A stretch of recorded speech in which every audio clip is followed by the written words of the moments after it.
வணக்கம். ட்ரிபிள் அகாடமியிலிருந்து ஜோதிராஸ் வரதராஜன். இன்று நாம் பார்க்க இருக்கும் தலைப்பு 2025 மேஷம் மென்மையான இடம் பிடிக்குமா? இது அன்னைக்கு தலைப்பு. நம்ம சேனலை சப்ஸ்கிரைப் பண்ணாதவங்க சப்ஸ்கிரைப் பண்ணிக்க. அப்போ தான் நம்ம பதிவுகள்லாம் வரிசையாக வரும், பார்த்து பயனிடலாம். ஜோதிடத்தை எளிமையாக படிக்க ஆர்வமுள்ளவர்கள் 9788250439 இந்த நம்பருக்கு கால் பண்ணுங்கள்.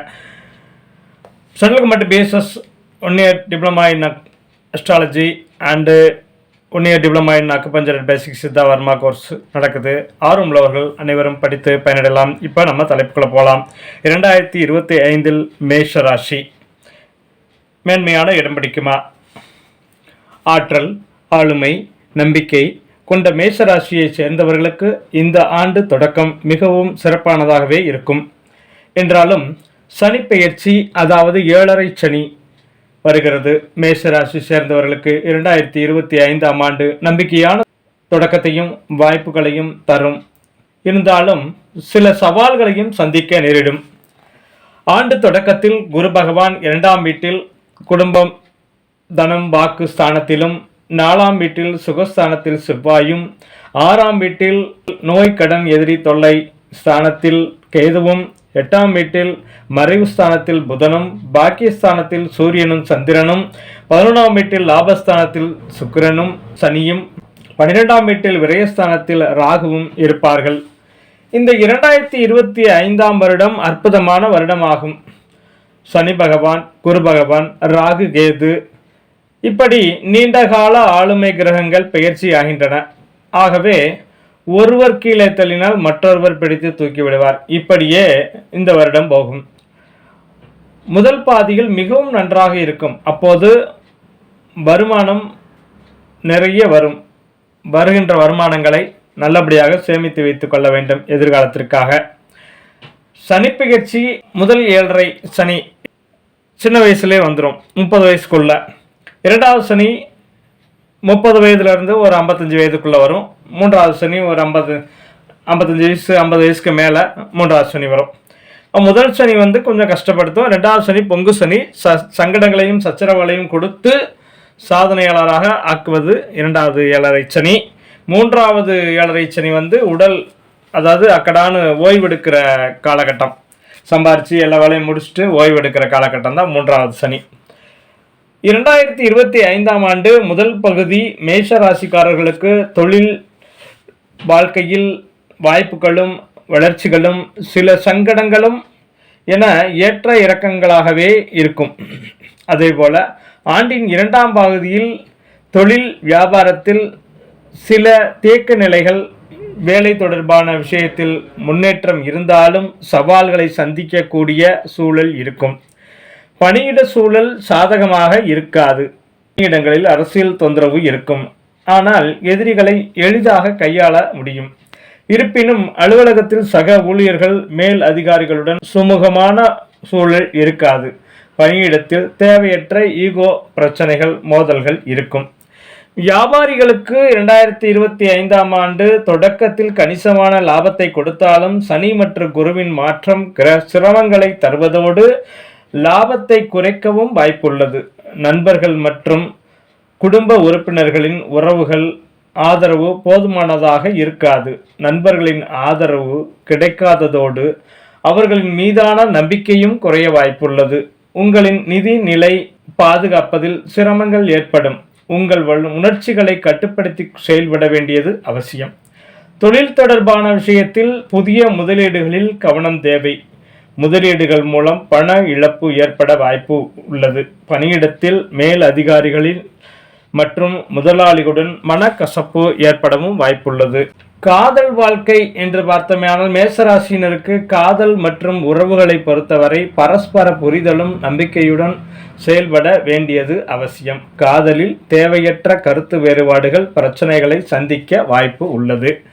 திருமண வாழ்க்கை என்று பார்த்தால் திருமணமான தம்பதிகள் குடும்ப வாழ்க்கையில் இனிமையானதாக இருந்தாலும் உறவில் நம்பிக்கையும் விட்டு கொடுத்தலும் அவசியம். இந்த ஆண்டில் நெருக்கமும் உணர்ச்சிகரமான தருணங்களுமாகவே அமையும். ஆண்டின் முதல் பாதியில் அழகிய தருணங்கள் இருந்தாலும் பிற்பாதியில் பல சோதனைகள் சந்திக்க வாய்ப்பு உள்ளது. நிதி நிலைமையை பொறுத்தவரையில் நிலைத்தன்மை குறைவாகவே இருக்கும். பணம் தொடர்பான வாக்குறுதிகளை யாருக்கும் கொடுக்கக்கூடாது. வெளிநாட்டு யோகம் என்று பார்த்தால் சிலருக்கு வெளிநாட்டு வெளியூர் பயணம் செய்ய வாய்ப்பு உள்ளது. அதன் மூலம் நிதிநிலை முன்னேற்றம் அடையும் வாய்ப்பும் உள்ளது. அதேபோல இந்த ஆண்டு உங்கள் செலவுகளை கட்டுப்படுத்த வேண்டியது அவசியம். ஏனெனில் விரயச்சனி உங்களுக்கு தொடங்குகிறது. அதனால் பணம் தொடர்பான பிரச்சனைகள், எதிர்பாராத சில செலவுகளும் ஏற்படும். உங்களின் ஜனனகால ஜாதகத்தின் அடிப்படையில் சொத்துக்கள் வாங்குவது தொடர்பான, முதலீடு செய்வது தொடர்பான விஷயங்களை உங்களுடைய ஜாதகத்தின் அடிப்படையில் பார்த்து தெரிந்து கொள்ளலாம். குடும்ப சூழல் என்று பார்த்தால் 2025ஆம் ஆண்டு தொடக்கத்தில் குடும்ப சூழல் சிறப்பாகவும் நிம்மதி தரக்கூடியதாகவும் இருக்கும். இருப்பினும் ஆண்டின் பெரும்பாலான பகுதி குடும்பத்தை விட்டு பிரிந்து இருக்கக்கூடிய சூழல் ஏற்படும். சிலருக்கு தொலைதூர பயணம் செல்ல வாய்ப்பு உள்ளது. இதனால் சூழலுக்கு ஏற்றவாறு நடந்து கொள்வது பெரிய சவாலாக இருக்கும். திருமணமானவர்கள் சில பிரச்சனைகளை சந்திக்க நேரிடும். மாமியார் வீடு மூலம் எதிர்மறையான ஆதரவை பெறுவீர்கள். உடற்பயிற்சி மற்றும் சமச்சீர் உணவுகள் எடுத்துக்கொள்ளுதல் விளக்கமாக்கி கொள்ள வேண்டும்.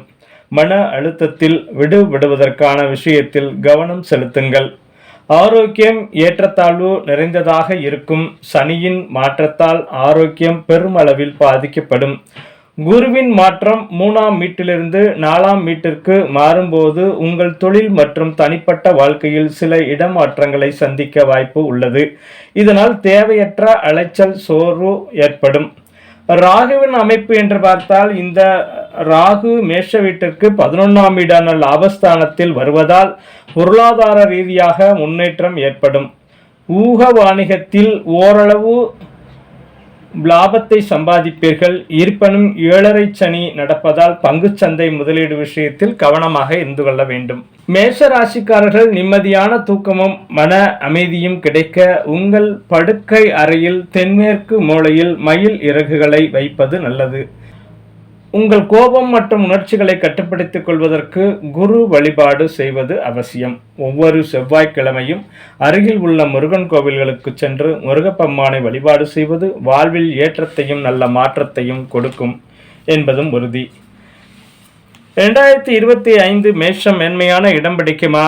இந்த சனி பயிற்சி இல்லை பார்த்தீங்கன்னா இந்த ஷார்ட்ல என்ன சொல்ல வரோம்னா, இந்த சனி பயிற்சி 3ஆம் பார்வையாக 2ஆம் வீட்டை பார்க்கிறார். சனி பகவான் 3ஆம் பார்வையாக மேஷத்திற்கு 2ஆம் வீட்டை பார்க்கிறார். குடும்பத்தில் வாக்குவாதங்களை தவிர்க்கவும். வெளிநாடு செல்லும் வாய்ப்புகள் அதிகம். குடும்ப உறுப்பினர்கள் வெளிநாடு செல்ல வாய்ப்பு அதிகம். சனி பகவான் 7ஆம் பார்வையாக 6ஆம் வீட்டை பார்க்கிறார். கொடுக்கல் வாங்கலில் கவனம் தேவை. பணிபுரியும் இடங்களில் பேச்சை குறைத்து கொள்ள வேண்டும்.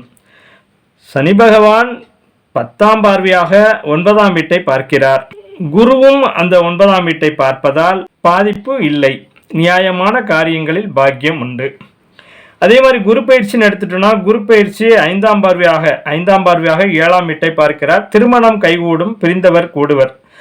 திருமணத்திற்காக காத்திருப்பவர்களுக்கு திருமணம் நடைபெறும். வீட்டில் சுப நிகழ்வு கட்டாயம் நடைபெறும். குரு 7ஆம் பார்வையாக 9ஆம் வீட்டை பார்க்கிறார். சகல ஐஸ்வர்யங்களையும் கிடைக்கும். ஆனால் சனியும் பார்ப்பதால் கவனமும் தேவை. குரு பகவான் 9ஆம் பார்வையாக 11ஆம் வீட்டை பார்க்கிறார். ராகுவும் இருப்பதால் அபரிமிதமான வரவு உண்டு. கேதுவும் பார்ப்பதால், கேதுவும் அங்கே தான் பார்க்குறாரு, நல்ல விதமான நியாயமான விஷயங்களுக்கு விரயம் உண்டு. ஓகேவா? அடுத்து ராகு கேது பயிற்சி. ராகு 7ஆம் பார்வை 5ஆம் வீட்டை பார்ப்பார். 7ஆம் பார்வையாக 5ஆம் வீட்டை பார்க்கார். அப்போ பூர்வீகம், குழந்தைகள் வழியில் ஆதாயம் உண்டு.